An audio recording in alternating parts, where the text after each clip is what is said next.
Hi, I'm Venessa Giunta. I am an author and an editor and an all-around like to talk about things person and a little awkward sometimes.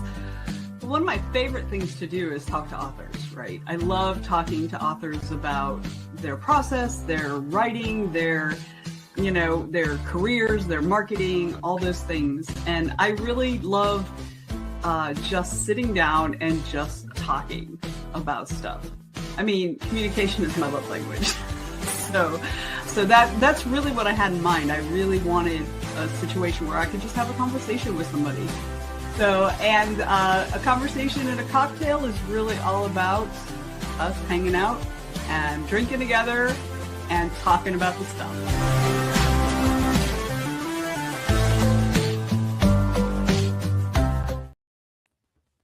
Hey everybody, welcome into a conversation and a cocktail.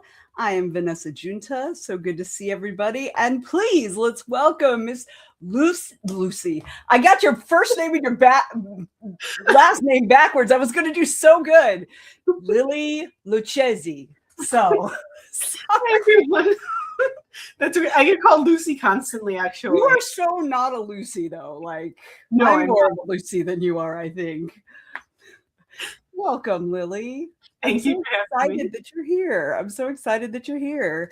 So we've already got folks out in the chat saying hi. Sean was in there with the first. Anita's here, and Ariel's here, and Shelley's here. Welcome in, y'all. Glad to see everybody. Glad to see everybody. Welcome, Lily. What are you drinking tonight? I have my soda, and mixed with it, I'm also going to be drinking more of it, my strawberry soju. This is my first time with strawberry. It's really good. Yeah? Yes. Excellent. I love it. I love it. I like strawberry in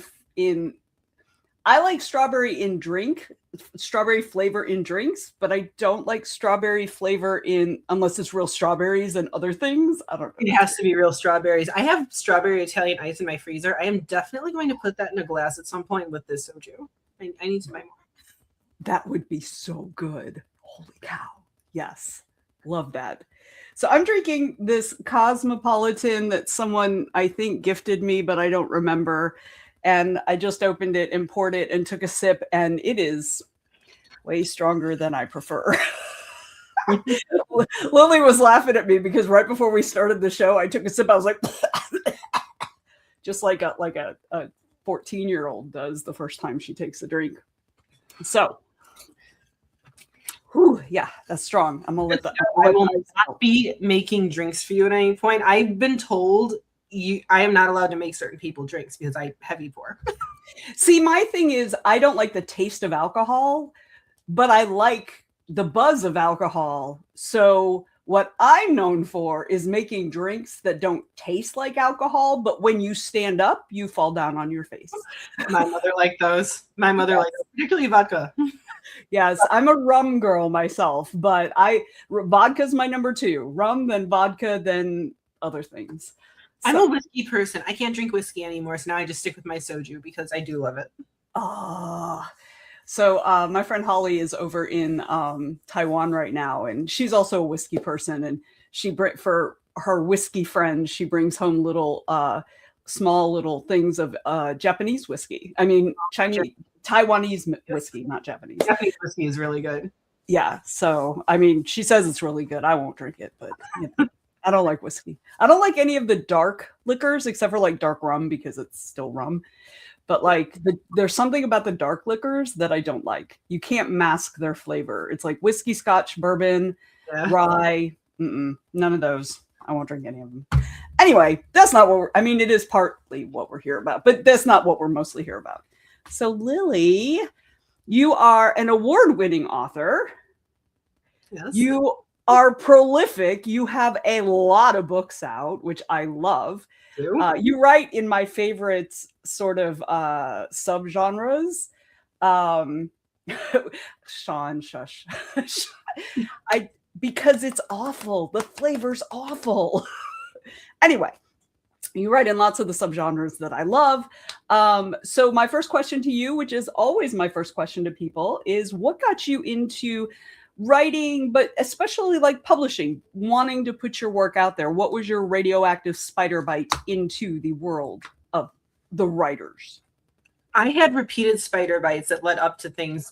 Before I was even born, my mother and grandmother, I was at my grandmother's house at the time before my mom, separated and we moved in. There was a floor to ceiling bookcase with books from 0 to be read to babies through early reader 5 years old. So that was set up for me before I was born. So my mother and grandmother were very big readers. And then I started trying to write poetry by the time I was 3. Wow. I always loved books. I was a very early reader. I was reading by 2 years old, hyperlexic, talking, reading, writing, all of it. And then when I was 8, I have motor control issues, being autistic, and I can't physically write with a pen very well. So it always hurt. And then when I was 8, my teacher actually in 2nd grade showed me a way to write that didn't give me pain. Oh. Pen, because my 1st grade teacher didn't like me not holding a pen properly. That was a whole... So that's when I'm like, you mean I can write? Because no one thought of typing a book when you're 8 years old in 2001, Yeah. So that happened. I told my mom, I want to be a writer when I grow up. And she looked at this little stringy haired 8-year-old and went, okay, I'll help you. And so by the time I was 16, I had my first book written, which that thing's totally scrapped now. I don't know what else I mean doing that. First book usually is. She helped me start querying at 16. And then I just never stopped. So she was your 2nd grade teacher?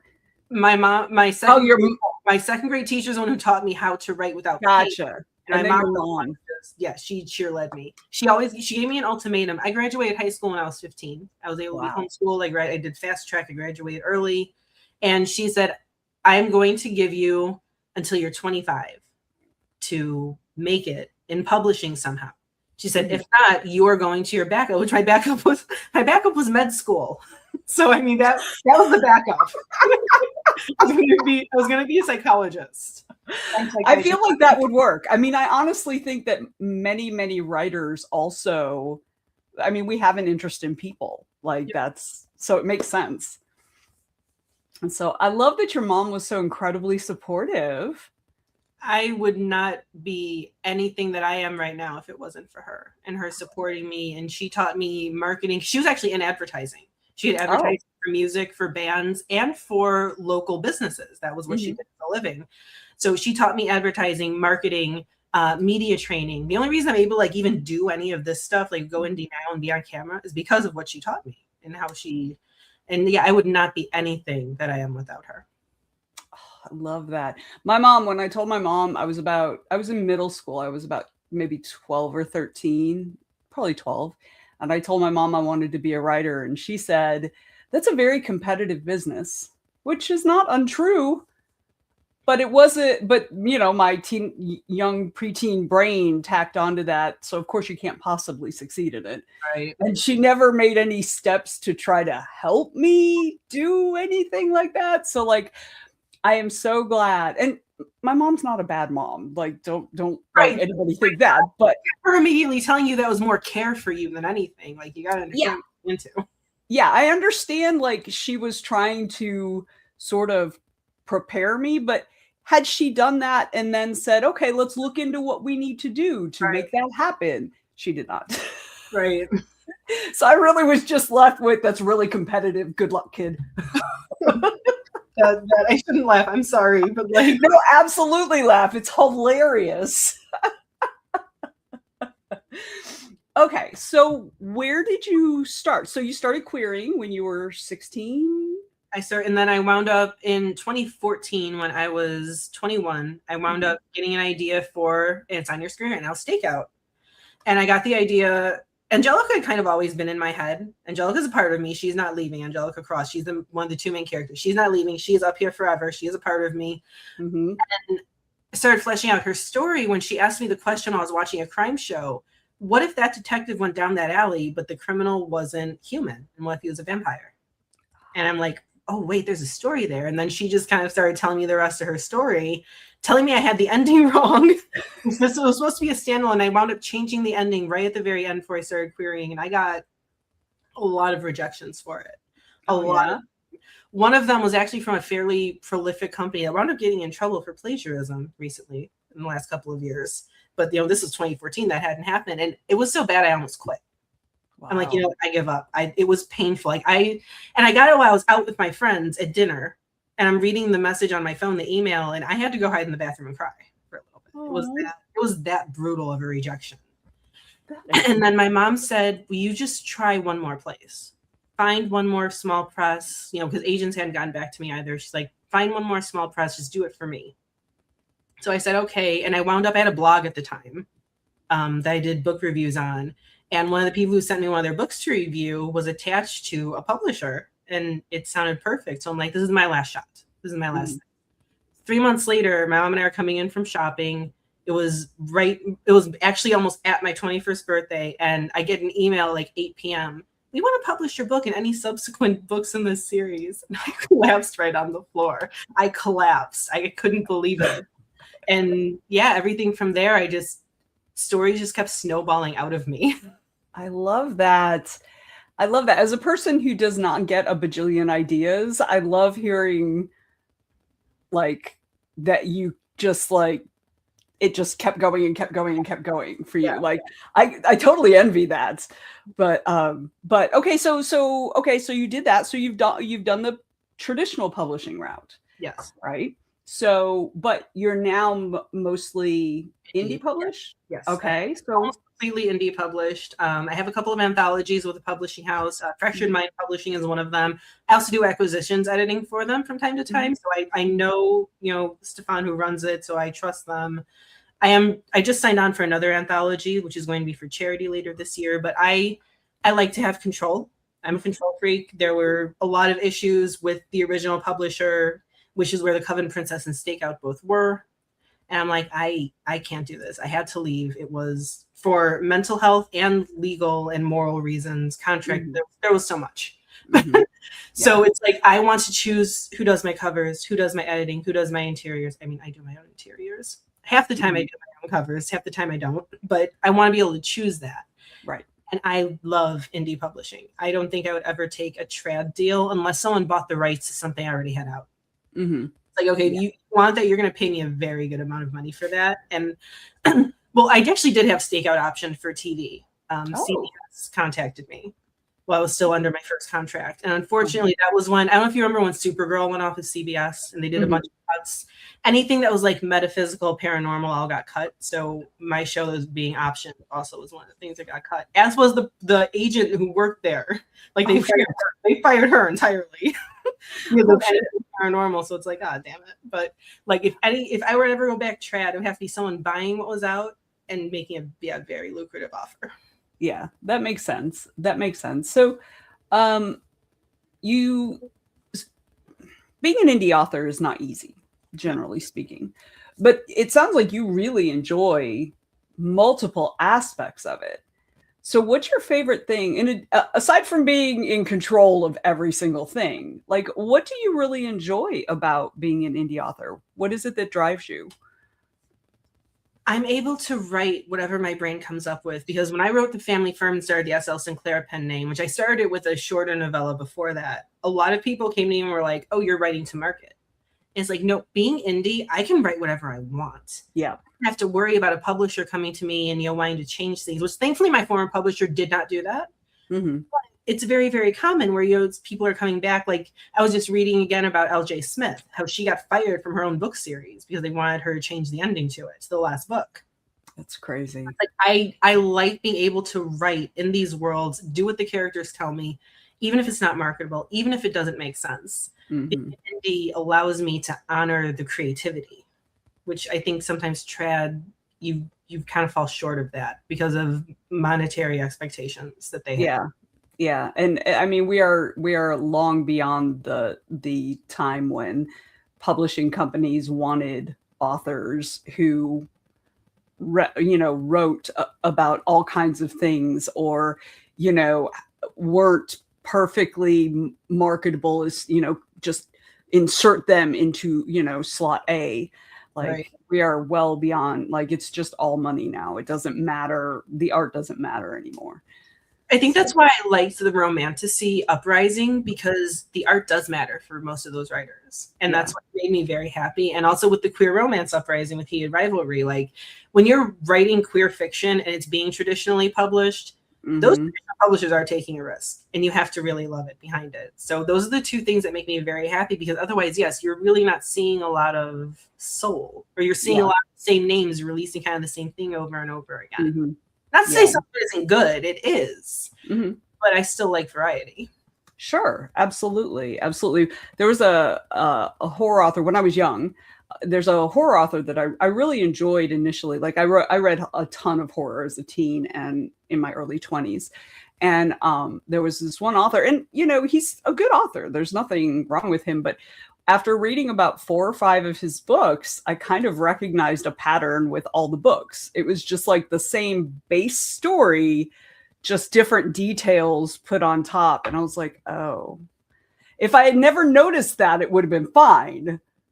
But having noticed that, I was like, okay. Pattern recognition, some stories do get boring because you do notice it's just a repeat. And that's actually something with my editing clients. I put that to work, because it's like, yes, you're going to have certain beats you need to hit when you're doing certain genres. And it's like one of my jobs as editor is I'm making sure you are hitting those beats while not boring the hell out of the reader because they just read this 3 books ago. Yes, exactly. As a reader, I'd much rather read something that doesn't fit neatly into the genre expectations, as long as like it hits a couple certain things that are important. But I really do want something that turns me on my ear, because, especially if you're really into a particular genre and you read a lot of it, that's something that I really, and that's the whole thing. If you get that new thing within your genre, if you hit on that new thing within your genre, if you're the first one, you take off, and then everybody starts emulating you. Right. You know what I mean? That's like some of the biggest ones with shifter romances, who are still publishing and doing a great job, like Lisa Vino, like Renee Rose. And they also did Mafia when Mafia wasn't super hot either. And those are still genres that are, but you do notice the ones who did it early on. You notice first. Like, I mean, I was writing queer romance and MM romance. I have a few titles. They've been redone under S.L. Sinclair now. But it was years and years ago, almost a full decade ago when I started. And, I know everyone's going to be like, oh, we're going to be writing it now because of, again, Heated Rivalry. It's like, no, it's not a trend. This is some people's lives. Like, certain things cannot be trends. Yes. And I was editing erotic romance back in the late aughts, like from 2018 or from 2008 to 2018. And MM was one of our biggest in the publishing company I worked for. It was one of our biggest genres. Yes. So it's been around. It's the same way kink was around, but then mainstream got 50 Shades of Grey. So they're like, oh, and now they've got Heated Rivalry, and they're like, oh, this new thing. No, honey, it's not new. It's not new, especially with the kink. I wrote my first ever erotic novel was Her Secret Master. And when I wrote it, I initially wrote it because, and I'm so sorry, I know you're not supposed to diss other books. 50 Shades of Grey was such a hot pile of garbage for the kink community. And that was the only reason that I wrote it. And that is exactly why I wrote mine as well. And I actually got some bad reviews initially. This doesn't make sense. This isn't what it's really like. I'm like, I took personal experience and put that in this book. Like, what do you mean it's not realistic? So I'm going to share something with you that I've shared 3 times this week already for whatever reason. I hadn't talked about it in ages, but now 3 times it has come up. But under my pen name, there was another author who also writes in the kink space, but she has no experience with it. I mean, she's obviously done research or whatever, and she's super sweet. And I had been emailing her about actually a convention appearance, not having anything to, and she was like, oh, I see you read, because it was in my, the bottom of my emails. Are you right? And I was like, yeah. And she was like, oh my God, your book looks awesome, whatever. And I was like, would you like a copy? She was like, sure. So, and then a little while later, she said, hey, do you mind if I share this with not obviously share the copy, but share your link with my mailing list? And she was a pretty popular author. And I was like, of course I wouldn't mind. I got a review a few weeks later, a 2-star review, my lowest review, and she said that I just didn't know anything about what I was writing and that I wasn't this other author, and that's why she didn't like it. Oh, Lord. I was like, girl, sit all the way down. I can't. And it's not something that I want to sit there and be, elitist and go, it is better if you have personal experience. I don't believe that. Yeah, no, great. Great book just based on research, because I always use the phrase, I do not know what it's like to eviscerate a werewolf, but I can evoke those feelings. Yes. Same with kink, same with sex. Yes. But like, for them to just be like, this doesn't, I think some of them like the fantasy of kink and they don't like the reality of it. They don't like the cleanup, the aftercare, the prep, the contracts. Yeah. I think that's a problem with a lot of it. Yeah. I released Acts of Contrition recently, which is basically an entire, like, what you would have is a scene, but I made it a novel instead of actually saying, like, yes, this is BDSM.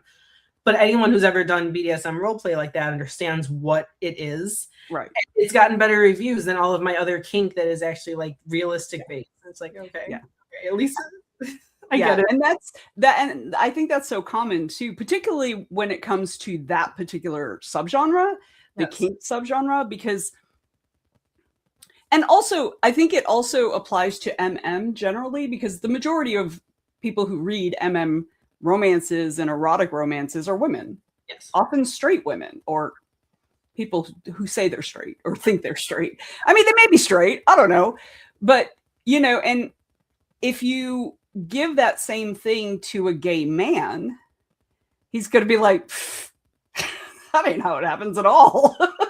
Well, that's like I forgot the name of the other director. I'm terrible with names. I will forget my own characters. There was another director who had talked some crap about, he had rival railed, this isn't how, gay men actually have sex. And I'm like, not everything is your lived experience.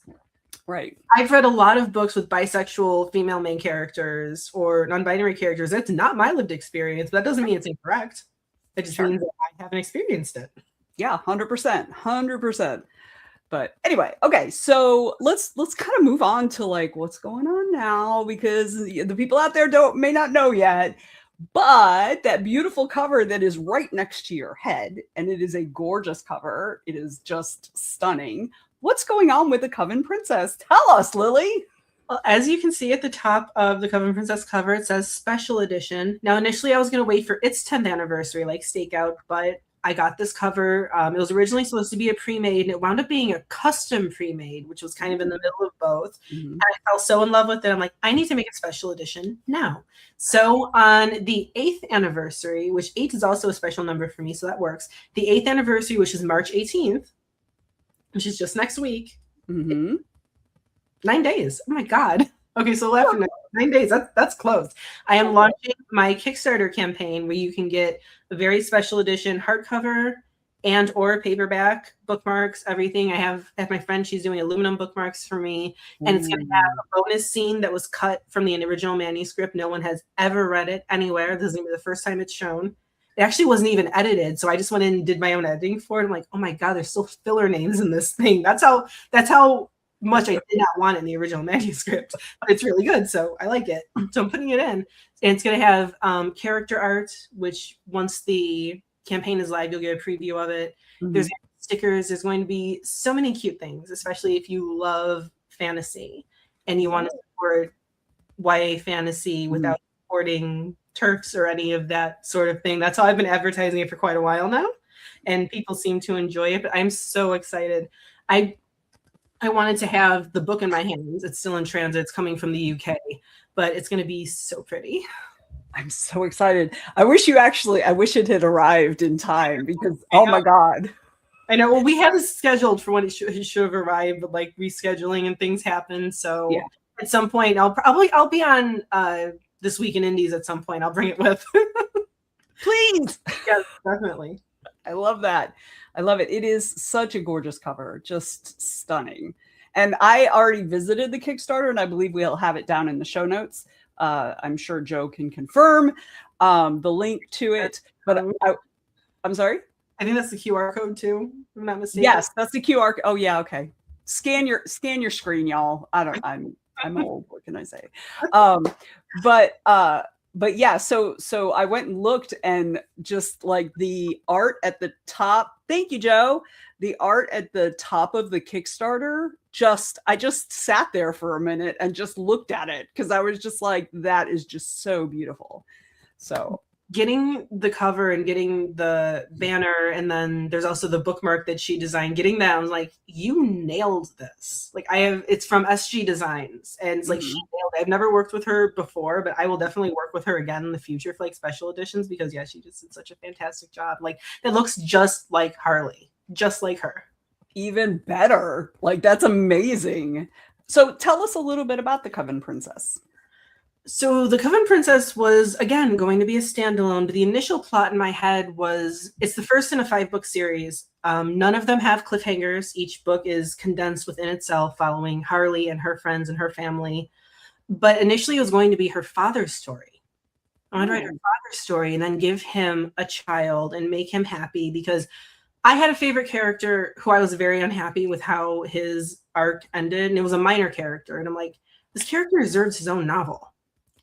So I'm like, I want to create a character who is that complex, that dark, that haunted. And wound up being like, yeah, no, you're not telling my story. You're telling my kid's story. I'm like, since when? Where did she come from? So I wound up writing a 100,000-word novel. First time I ever wrote something that long. And I sent it to my publisher. I'm like, I know I don't do YA. I know, because, I mean, the Paranormal Detectives series are full of curse words and murder and torture. And this, obviously has to be toned down a little. I'm like, if you don't want to do that with me, that's fine. So my mother read it first, and she's like, when's the next book? I'm like, oh, no, it's just a standalone. She's like, no, it's not. My publisher got it and finished it, and she sent me the contract for it, and she sent an email. She's like, oh, what's the schedule for the next books in the series? How many books is it going to be? And the contract was for a series. I'm like, it's not a series. My beta readers and ARC team then got it. Same question. Book two. We want to see what happens now that she's graduated. I'm like, I don't have a book 2. But if Harley talked to me, she talked to me, and I wrote the next 4 books. And book 4 wound up being her father's backstory. But the reason she needed to go in and relive his memories, I used a certain type of candle magic that I researched, which was fun. But the reason she had to go into his memories is not fun at all, but she needed them. But writing book 1, it was just like, I'd never written a teenager before. And I wrote her a lot similar to how I was as a teenager, the way I spoke, the way I dressed. And there were also a couple of readers who were like, this doesn't sound like a typical teenager. I'm like, welcome to my life. Great. But you don't write books about typical teenagers. No, that's the whole point, is that she's not. She's the outcast. Yeah. She's the one who's all bullied. So when she finds out there's a whole magical world that she now gets to go to instead of with her currently adoptive family, she gets taken into the Coven, which is a hidden spot in Scotland. It's actually mixed with Mary Queen of Scots and the 2 clans, Clan Fraser and Clan Monroe. They were actually all real. So there's a lot of real history put in here. So she goes there and she thinks, oh, this is going to be great. This is going to be a whole new life for me. And it turns out she's part of the evil clan, and everyone also hates her there. And she has a very, very small circle of friends, which is more than she had in the human world. So it's a win. What she has is her favorite teacher, who kind of takes her under his wing and lets her know that I was bullied too. You're going to be just fine. You're going to grow up to be just fine. And that's kind of what and then it turns out, as soon as she gets there, murders start happening from apprentice witches. You're either born with magic inside of you, or you become an apprentice by the time you're a teenager. And the backstory is the war began. They've had 3 Coven wars, and they all began because no one wanted apprentices. If you weren't born with magic, why do you think you're allowed to harness it? It's kind of what it. And as soon as she arrives there, apprentices start getting murdered again for the first time in 15 years. Oh. And of course they think she's the one who did it. Of course. And she's like, of course this is happening. Yeah. That sounds so amazing. I am so excited. Like, honest to God, you're going to see some sales this week. And they're all going to be me. Thank you so much. I'm so excited. I definitely want a whole new, level of reader to get these. Mm-hmm. Coven Princess was my first #1 on Amazon. It was my first orange tag. It was my first bestseller tag. Oh. It was the first time I earned a significant amount of money. Like, for me, 3 figures was a lot of money when I was new. Yeah, Sharing sure. 50 the publisher. So like getting that after getting kind of peanuts was like, oh, holy crap, this book's actually good. Like, people like it. Like, it was a shock for me. And I can't wait to breathe a new life into it and get some new readers, because and a whole new generation, right? Because it's been almost 10 years. There's a whole nother crop of YA readers. Not that the adults aren't also going to read it, but like the YA demographic, like there's a whole new crop of YA people, and they really need to hear that you're going to be okay. Yes, especially if you're strange. I didn't know I was autistic at the time of writing her. She's very autistic coded. And so I hope that there are, some young autistic kids and the outcasts, and they just see it's okay to be an outcast, even because like I was into the metal community and like the scene community, and I was always even an outcast there because that's just who I am. So that's another reason where it's like, it's okay. You might be an outcast in the place where you're supposed to belong, but you're going to be fine. And it's also very much a don't lash out lesson as well. Don't get hasty with your responses. That's right. Which I needed still as an adult. You can often, like, if your goal is to inflict some sort of damage, like mental damage or emotional damage, you are going to do that so much more effectively if you think first. We did think first. The reason that the Coven, she had a concealment charm put on her when she was a toddler, so the enemy at the time wouldn't find her. So that's why she wasn't in the Coven at all. Her mother protected her before her mother passed away, and her mother got murdered. And so Harley is constantly bullied at her human school. So this is the opening chapter. It's not like this is a spoiler. She has a pet snake, and she takes shed snake skin, and she mixes it into a potion, into tea, and gives it to her bully. And her bully starts growing snakeskin. And she had plenty of time to think about that. I love her already. I love her so much. I'm not even kidding. I love her. Because I can imagine wanting to do something like that. Because I was also, I was really shy, and we moved around a lot, especially when I was in high school. I went to 4 different high schools in 3 different states. And I was very shy when I was young. And part of it had to do with the fact that I was a fat girl. And, fat girls, just like fat women, get lots and lots and lots and lots of negative attention, right? Oh, I was too. Yeah, lots of cruelty. So you know exactly what I'm talking about and stuff like that. So it was easier just to be quiet and to just try to make yourself small to move through the world. But when you move to a whole new part of the country and you're starting a new school and you have no friends, you've got to figure something out, right? So like over time, I got really good at making friends with people. And by the time I was a junior in high school, it was in my 3rd high school in 3 years. And I had a foot in every camp. Like, I was hanging out with the black kids. I was hanging out with the band kids. I was hanging out with the nerdy art kids. I was hanging out with everybody, which meant I didn't fit anywhere, right? Right. I was homeschooled. I didn't go to like regular high school. Even in elementary school, it was like I was hanging out with all the kids. I actually did. I was pretty good at making friends as a small child. It was as I got into a teenager, it's like, oh, I do not know how to interact with these people. What is going on out of here? But as a kid, you're friends with everybody. And I was even friends. We had a couple of special needs kids who were like a little bit challenged. And, the word back then is not a word I'll use now, but I was friends with them too. And I got bullied for that too. And it's like, they're kids and they're fun. Like, what is the problem? What is wrong with you people? And that was my thought from even as a child, like, you're being mean, not me. Why do you think I'm in the wrong? And that's kind of the vibe that I put all through the Coven series. I love that. I love that. So those of you who are out in the chat, you're absolutely welcome to ask questions in the chat.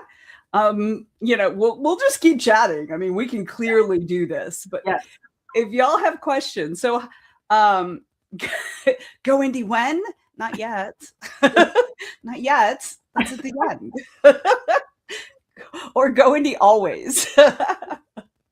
So, is this your first Kickstarter, or have you done Kickstarters before? No, this is going to be my fourth Kickstarter. I did my first one with very, very limited, with extremely low bling. It was just a paperback of my Paranormal Detectives prequel novella.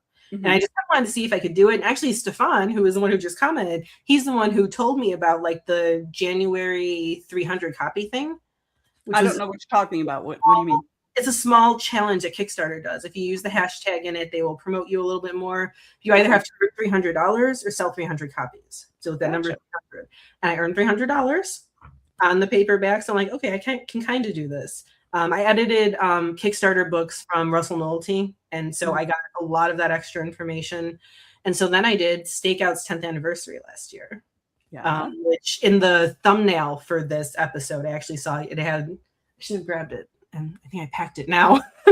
I'm moving, so but, so it's packed away. But I did that as my first one, and I set the goal fairly low because I didn't think that it was going to do well. And I had ROI. It wasn't a lot, but it was nice. And there were readers of mine who actually came back from a decade ago. And they came back and I saw their names in my backers and I started crying because it's like, you guys still love me in this book that much? Like, are you kidding me? A few months ago, I did The Family Firm. It's a trilogy, the Santini family. So I did those books because they're all novellas, and then a short story, a special short story just for that as another collected omnibus special edition. And I earned like double what I did for Stakeout because now I knew what I was doing. And I enjoy it. I'm a collector. I like pretty books. So this is now Coven Prince is my fourth one. And I don't know what it's going to do because I've never done it really for YA, but I'm excited. I'm very excited. Yes. Well, I mean, I think you've got all the pieces you need, right? Because you've got a beautiful cover, you've got experience already, you know how to do it. I think it's going to kick ass. Thank you. That's what I think. Stefan says Lily has badass Kickstarters, and I mean, clearly that's true. Yes, Russell does know his Kickstarter. I want to wind up doing a nonfiction at some point because of Russell, and I want to, but that's going to take time. Right now, I'm going to do the fiction, but I would love to do a nonfiction Kickstarter. Just see what I do. Yeah. What would your nonfiction be on? Probably something for self-editing because those are the questions I get asked most often. Yeah, me too. Constantly, even from clients. So I always tell them like there are certain things you can do to make this process easier. And a couple of them get worried, like, but won't I not need you? Then I'm like, oh no, you're still gonna need the editor. Don't you worry. Don't worry. But if you do all this, it makes my job easier. All right, and you save money. Yeah, that too. That's why I always to give them what order to give me books in too, to do what with the beta readers, everything. Like, I want to save you money. Could I be a bitch and be like, oh yeah, no, do this, and then you can pay me? Nah, I can't do that.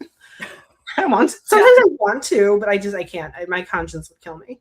Yeah, I'm the same. I actually have a deal for people, and I call it my new author consult, but anybody can do it. And it's basically for $1 a page, I'll read it, make my own notes. We'll get on a Zoom call for half an hour, and then, I'll tell you the issues I see on a bigger level. You go do it. And then when you come back, you'll get $1 a page off if you do me, you engage me for a full edit.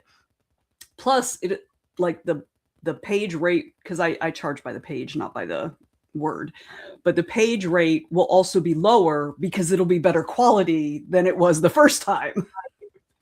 Yeah, I do the sample edit because I can't do the plot in the sample. I can't do a dev edit. I always let them know if you're doing a sample with me, it's not developmental, but I let them know I can always see the technical problems in 2,000 words. I can always spot technical problems, and I let them know, and they do come back. 9 out of 10, they come back to me. I have one, she's a debut, and her debut book did pretty well. But people had been messaging her, there were some editing issues. It was self-published. She didn't have an editor. So I'm actually about to finish her book once we're off of here for another round. And I line edited. It didn't need anything for plot. The plot was solid. Dev editing wasn't good.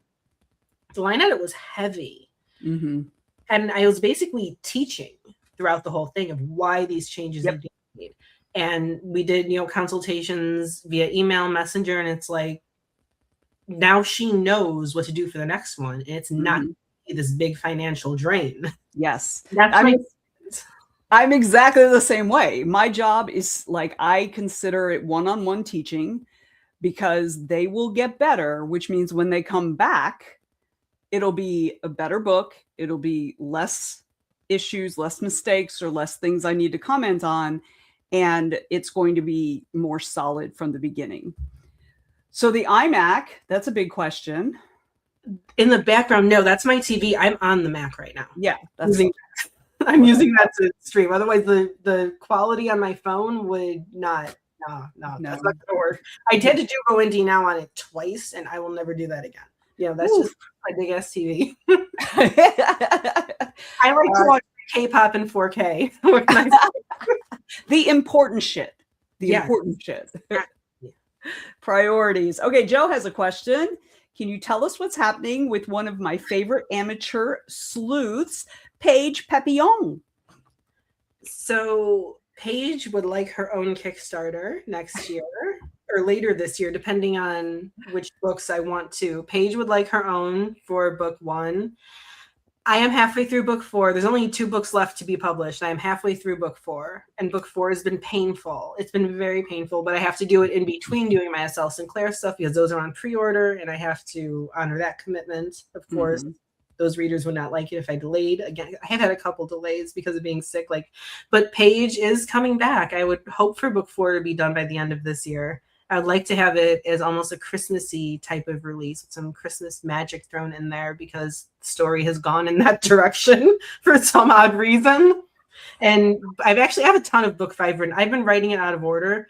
I usually don't write series out of order. I'll write my books out of order. Like if I'm doing book 2, I will write chapter 5, and then I'll write chapter 10, and then I'll write chapter 1, and write Frankenstein together at the end. But Paige, I know I've told Joe this before, with Paige, I have written so much of book 5 because book 5 is like, it's the finale, but it's also, Paige has been wary of her benefactors since book 1. There's been she knows they're hiding something. And book 5 is everything that they've hidden from her coming to light. And it's like, oh my God, this is so much fun. Probably some of the most fun I've had writing has been doing scenes from book 5. But don't worry, Joe, Paige is coming back. And Stefan, I know his professor, I believe she's a lawyer too. And she read the first 3 books as well. And she's waiting for more because she liked how I did. On camera. Yes. Commitment. I did real research. My maternal grandfather was a cop, and my mom worked for the court system. So there's a lot she already knew and had told me about. And the rest of the research that I did, because I wanted to make it realistic. Sure, she's hunting down, poltergeists and wraiths, but the sleuthing has to be realistic. That's right. Ron's lawyer friend, she loved her for that. And it's yes, it's coming. I promise it's coming. And now I have to deliver because everyone is watching. That's right. You are committed now, my friend. Joe just laid that trap and you just jumped right in. If my friend Tarek, T.H. Morris, he's another urban fantasy author, if he wants the next 2 as well. I have Paige is probably some of my least selling when it comes to monetary value, but those who read the books love them so much. And it's okay, I need to make sure that Paige gets her due because everyone's for her. Clearly. And Ariel says in the chat, and I love this, so I looked up your books on Amazon after watching you on This Week in Indies. I just want to say it's awesome that you wrote a K-pop romance with a plus-size main character. We do love our plus-size main characters. Yes. Here it is for anyone. Yay! Samantha Coca, which is my other romance pen name. I have some more K-pop romances coming, and a couple of my S.L. Sinclairs, Her Secret Master and Perfect Disaster. They're also plus-size women because I'm plus size, but yes, my K-pop. And this is the first in a series of interconnected standalones. I ran it. It's a shared world. I bought the covers, but I did the formatting, the interiors, the premise of it. And every author in this series is incredible. I love them. I personally read them. There were a couple when they said yes when I asked them. I'm like, oh, like, holy shit. Like, I was freaking out. I'm not going to lie. I was freaking out a little bit. But yes, I combined my love of K-pop and my love of romance. Because, yay. Well, I think you've got a fan in Ariel now. So I hope you like it. yes, that is awesome. That is awesome. All right. So let's see what else. I've run out. Wait, what else did I have on my list? Oh, yes, I remember. So we've touched a little bit on the fact that you are also a professional editor, right? So how did you get into that? Because I know that there are a lot of people who sometimes watch who are maybe interested in doing that. So like, what made you shift into that? I don't know if how I became an editor is something that's even feasible to do now because the world has changed so much. But in 2011, that was when I really got my blog going, the same blog that got me the publishing contract. And what I was doing when I was ARC reading is some authors would tell me, yes, if you see errors, let me know. Or some would be like, leave them alone. This is not edited yet. But there were a couple, and one was a horror author. He's retired now. And I just kept sending him back. I'm like, these need at least a proofreader. Like, your plot seems fine, but you need something. And I wasn't even 18 years old at the time. Oh, wow. Messaging me back, he's like, this is a short story, it's 4,000 words. If I pay you $25, do you want to proofread this? I'm like, what? You understand I'm a teenager who just graduated high school a couple years ago, right? And he's like, you catch everything, and I did it, and he loved it. And he kind of took me under his wing a little bit because he edited it as well. He's retired doing things. That's why I don't name him. He's requested that, and I honor that the whole time. And he kind of took me under his wing, and then I started studying the Chicago Manual of Style, which this last edition, I was like, did you need another one? But I was self-taught, and from people taking a chance on this young random kid on the internet, it's like it kept going and going. And then the publisher had me unpaid doing some checks on some of the books, especially for To Market.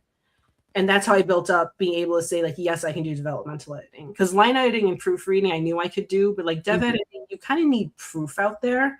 So I got that. And that's when my mom and I launched Partners in Crime Book Services in 2019. Which I didn't know your mom was part of it. Yeah. She did the promotion. She was a PA. Ah, I love that. Her day job was as a PA doing promotion. Well, yeah, you mentioned that, but I didn't know she was. Yeah. That you launched that together. Yeah. Yeah, that was that's why it's called Partners in Crime, because that's what our friend Carson, it was really my mom's friend, which he's an amazing musician, Carson Allen.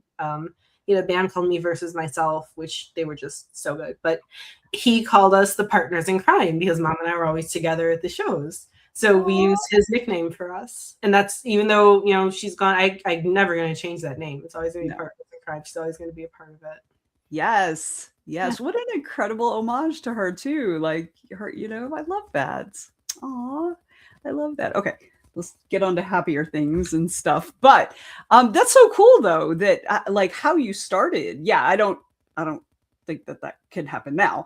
But no, probably not. Yeah. I've had people ask me how I had people like message me, I want to get editing. But the thing they always say is, I think it would be a little side gig for extra money. No. Even if you charge industry rates, which I do not, and I have some clients who are like, can you value yourself more and charge higher? And I know I need to, but even if you charge industry rates, if you're doing that, then you need to provide industry quality edits. That's not a little side hustle. And I don't know why people assume it's a side hustle for me when that's what pays my bills. Like, that's what has enabled me to live on my own. Like, even though I'm going to be having like a roommate, I've been able to like sustain my entire life on this. It's not a side hustle. It's a job. It's your job. That's right. Because some of the people, and I know some of the people who have asked me, and I've told them straight up, like, here are the things that go on in your life. And they're like, yeah. I'm like, that can't happen if you're an editor. Your deadlines are your deadlines. And like, I know I've missed some being sick. Thankfully, my clients understand because I've been doing this for so long and never missed a deadline and never been. But like, things happen and things can't happen constantly. Yep. Like, you gotta buckle down, and it's a lot, and it's a lot of things that people don't think about when you're going through, especially for like, because everyone gets on me because I hate the word had. It is not necessary most of the time, even if you're speaking in the past tense. If your book's in present tense, then you only need one had. You don't need had. You don't. Right. Because that's the past of the past. Right. And it's just, yeah, there's so many things. There's so many little minute things. If you're going to learn all of that for a side gig, like, good for you, because I would not be doing this for a side gig. That's right. That's right. Yeah. I'm the same. And Ariel asks if you edit romance. I do edit romance. I edit almost mostly romance. There's literally nothing in romance that I won't edit. I mean, please don't do bestiality. Please don't have children. That's, those are my limits. I don't have a darkness limit. I don't have a smut limit. And I do also write and edit clean romance as well. Well, just kisses romance. I don't like calling it clean. That's just I don't either. I say like sweet romance. Yeah, that's what people know it as, so I use it. But like, yeah, I don't have. I actually just finished the other night a dark romantic comedy reverse harem, which was like so good, so fun. But short answer, yes. After I just rambled. So Stefan says, "Yep, I've said it before. You're inexpensive and need higher rates." I would agree. He is. And previously, but had sounds rad, Sean says. Like, of course he does. But previously, Stefan said, y'all should do a multi-author shared world Kickstarter. That would be freaking cool. I actually have 2 authors who we have talked about it before, and now I'm going to have to bring it up to them again. Both of them, especially one, have had a lot happening to do that type. But I think we need to. I definitely think we need to. That would be awesome. That would be awesome. Rosie has joined us. Rosie J. Potter has joined us a little late, but better late than never, Rosie. Always good to see you here. So yeah, I think a multi-author shared world Kickstarter would kick ass. It would. I honestly wonder if any of the ones from the top to handle would actually consider it. I have emails to send. I have emails to send tonight. Clearly you do. Okay, so Coven Princess, that's your next thing that you're focusing on. What's going on after that? Like, what are your plans for the future? In April, the S.L. Sinclair pen name is releasing Killer Kisses. It releases April 28th, and it is a dark reverse harem rom-com. It's going to be one of my only ones that may not wind up with MM in it. It might not be poly. It might just be reverse harem, which is new for me. But I won't know until book 2. Right. And it's the main character. Her name is Reagan, and she is a pop star. She's 25, and she has also been a vigilante serial killer since she was 15 after her parents were murdered. And the man who not adopted her, but is her foster father and took her in, taught her how to get revenge, because he's also on a warpath for revenge for the same people. And eventually they breach her security system that her label has set up for her. So how the reverse harem begins is she gets with her guard, potentially someone she shouldn't be with. And then there's the mysterious man who keeps showing up with different hair, different eyes, different wardrobe, almost a different voice. But he keeps showing up to give cryptic hints until something happens. I won't say if it's good, bad, or indifferent, but it's going to be very female rage based. If you're mad what's going on right now, and that is the era we're in. No joke. Yeah, and I've had this plan since last year before all of this, Epstein everything started, and it's like, oh, I'm glad I had this plan. It's needed right now. It's definitely needed right now. Yes. The current work I'm doing is an urban fantasy, but the theme of it is very much matriarchy focused and women focused, and how when men, no offense men out there, but men often co-opt what women do and they change it. Like, women tend to be and when I say women, I'm just saying generally, like, women tend to be community minded, right? We create community and we use community to lift everybody up. And then, but the patriarchy is very competition minded, right? It's competitive, like individually competitive. And not to say there's not competition for women, of course, but it's just different, right? But very often when women create things, men co-opt them and change them to make it a competitive thing versus a communal thing. So that's kind of the undertone of it. It led my husband to tell me that I am a radical feminist now. I've been radicalized. I like that. I'm going to have to read it. I'm going to have to read that. Well, I might get you to edit it. That would be awesome. That would be so awesome. I would be mildly terrified. And you would critique me, but oh my God, that would be awesome. I am not terrifying. I promise. I promise. I do not understand this thing where people are scared of me. I don't get it. I am super friendly. No, people are scared of me too. I think it's just the editor thing. I think it's the editor vibe. I think that's what it does. Yeah. And also it comes from like knowledge of the industry too, right? You know, because you have been in the industry, like we've been in, I started in like 2008. So a little earlier, I think, but like you have spent more of your life proportionally in the industry than I have. So, because I'm significantly older than you. Anita said, I just added some female rage to my horror book and it fixed all the plot issues. Nice. Of course it did. We do not. Yes, you do, honey. It's okay. Oh, he definitely knows. He definitely knows they do. Now, don't get me wrong. We do love the good guys. Yeah. It's just that you guys are so few and far between. Yeah. Oh, yeah. Yes. Yes. Love them. Boys are dumb. Love them, but they dumb. Sorry, y'all. Okay. All right. So we've got a couple more minutes. I've kind of run out of things. And I've tried rambling because I usually try to talk a lot, but... Well, I did manage to drink some of my drink. And I think once the ice melted a little and watered it down some, it was a little more palatable. It's not bad. I finished my one drink and I also had a shot, and I'm probably going to have another shot, and my body's not going to like it, but that's okay because I metabolize things quickly. Even anesthesia. I've been under anesthesia twice and I always wake up. Ooh. Like it, do you tell them now before they start? Give me extra. I didn't know the first time. I tried telling them. But because I live in such a small town, I would have had to wait another month for the anesthesiologist to have a schedule open. So I just did the twilight. And I'm like, I don't wake up. They're like, you're fine. I woke up and they did have to give me like the extra. It's like, oh. But I know that I can just get back to work. I'm going to have some food and then the buzz is going to be gone. I know. I'm the same way. As soon as I eat. Stereotype where it's like, oh, you're always drunk. No, I can't get drunk. Yeah. I have to drink a ton really fast. And that's like, then the buzz goes away. That's so funny because I'm the same way, because like if I'm just like drinking, I might get a buzz or whatever. As soon as I eat, the buzz goes away, which is fine.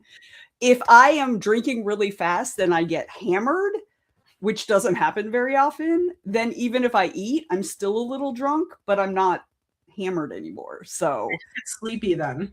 Yeah, right? Then it's like I have food, I have alcohol, I'm done.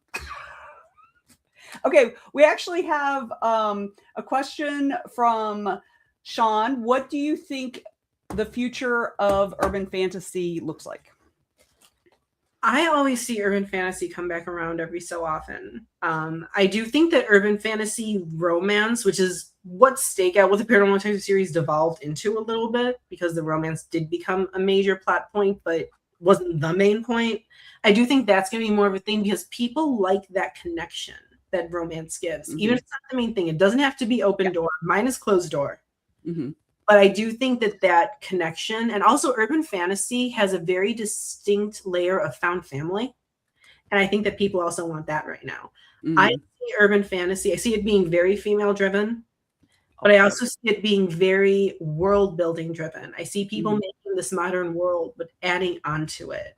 And I think that it could, if publishers were to take a chance on it, which I mean, that's not going to happen. That's why we are going indie now. It could become bigger than romantasy because it gives you that, it gives you the thrill, the chase, the violence, the mystery usually. And it also gives you kind of this warm feeling. Like that's why I started with urban fantasy, because I don't like the real world, but urban fantasy allowed me to see the real world and see this magic that was hidden inside of it. And I think especially in the climate that we have right now, I think it's very important for us to find that magic. And if we have to find that magic in the pages of a book, so be it. So I think that urban fantasy has a bright future. Even if it's not going to be the best-selling future, it's still going to be very bright. And it's going to be something that I think readers can gravitate to. Because so many people hear urban fantasy, and that's actually how I originally described Stakeout, was the underworld movies. but there's so much more to it. There's a lot of coziness in urban fantasy, and probably cozy urban fantasy. I'm sure that exists too, and I probably just haven't read it yet. And now I need to go find it. Now that but I think that urban fantasy has a bright future, and I'm never going to give up on my favorite genre ever. Yeah, I don't think, like, honestly, I don't really see it as even being like, it's still there. It's just that romantasy has kind of taken over a little bit, but it's not. Urban fantasy is still pretty strong, right? I don't see it going away either. And before we go, I do want to touch on Ariel's comment. As a new author, I'm terrified of getting my book edited by anyone. So as a closing, what would you say to a newer author who feels like Ariel does? I'm actually known for working with debut authors. People send debut authors to me specifically, even other editors send them to me because I work with them. Apparently I'm very kind, but again, people are always scared of me. They're always very nervous when I go to work with them. It's like, please don't be. My thing is, as an editor, I'm coming into this with a goal. Number one, I'm also an author, so I know that's your baby. I know how you feel about this book. I am not going to rip it apart. I am not going to make you feel stupid. I am not going to make you feel like you need to rewrite everything. Or if for some reason you do, I'm going to give you very, very normal opinions. I am not going, because I've had some editors that were for anthologies that were not great. I'm going to be honest, they were not. And they were very, very harsh. And it's like, there's better ways to say these things. So any editor, Ariel, any editor that you work with should not be making you feel bad. They should be assuaging all of your fears. They should be telling you step by step what's going on, whether that's in a separate document. Every editor does something differently. I put everything in the document so you can see exactly what I'm. Oh, God, you see, I haven't met anyone else who did that yet. Thank you. I may make in the email, I'll maybe have like 3 like overarching things that they'll go through and they'll see where I commented on those things, but I do it the exact same way. That's wonderful. I'm so glad, because most people just do the separate document, and I'm like, no, it's easier for someone to see exactly what you're talking about. So I like to teach. I want to make you, my thing is, because I have most clients work with me from start to finish through their whole career. I have people who have worked with me from their book 1 and they're on book 20 or whatever, and they're still with me. And each book they improve. And each book I feel like I can do new things to help them improve. When it gets to the point where I am nitpicking your book and nitpicking like the tiniest comma instead of, that's how you know you've grown. My goal as an editor is to make sure that my clients grow and change and develop their skills and get better and better, to the point where they're going to look at their first book and be like, holy shit, I wrote this? No, I'm better now. And that's my goal. Yes. So any editor that someone works with, you should always feel better when your edits are done, even if they're difficult edits, because they're not always going to be easy. When you first open the edits, it's okay to cry. Yeah, that's okay. When you see that big number, yeah, it's okay. Of track changes, it's very normal. It's normal to panic a little. Yeah. But then you just sit down and realize good editors are only doing it because they want to make you and your book the best possible product. Yep. And I think good editors also explain why, like, something doesn't work. Yes. Like you say, this is not working, and here's why. Here's a couple ways you might think about fixing it, right? These are some ways to fix it. Because that's exactly right. For me also, my goal is always to help you improve your craft, right? That's my goal, because that's going to make also my job easier, and it's all about me, right? It's all about in the end, it does have to be all about us, really. Like, again, good editors who value our jobs, we have our reputations on the line. That's right. And when there are errors left, and when something does, because sometimes things do get overlooked, unfortunately, we are only human, or technology doesn't save something right, and something doesn't compute into the document, like it's our reputations on the line. We don't want that. That's right. That's exactly right. That's exactly right. So lots of cool stuff. Anita doesn't like commas, so she wants you to nitpick the hell out of her commas. Rosie is cheering for awesome editors, and Stefan says Lily does my books and the anthologies we put out. And publishing, I mentioned at the beginning of this. Yes, I recall. All right. So any final words you want to say to folks? Follow, like, go check out the Kickstarter. Like, do it. Do it. Please go and check out the Kickstarter for the Coven Princess, especially if you love heartwarming but dark fantasy stories and young girls coming into their own and becoming the strong witches that they were all meant to be. That's the QR code. And the link is also in the description of this video. I can never remember if it's description or comments. There we go. And also, if you are more of the dark romance bent and don't mind things a little bit on the ooh, what the fuck did I just read side, there is The Family Firm and my other S.L. Sinclair books, which follow very, very explicit, sometimes violent, sometimes dark. Please heed my trigger warnings. And also creepy books. And then, of course, there's the Paranormal Detectives Series, which is 8 books, 3 spinoffs, and then it also leads into, because it's set in the same world as the Coven Princess. So you don't You don't have to read them to understand each other, but if you read the Paranormal Detectives series and then read the Coven Princess, you will see some characters make some guest appearances. That's one of my favorite things. I love that. I love cross series, stuff. The Paige Papillon books as well. It's all set in the same world. Yeah.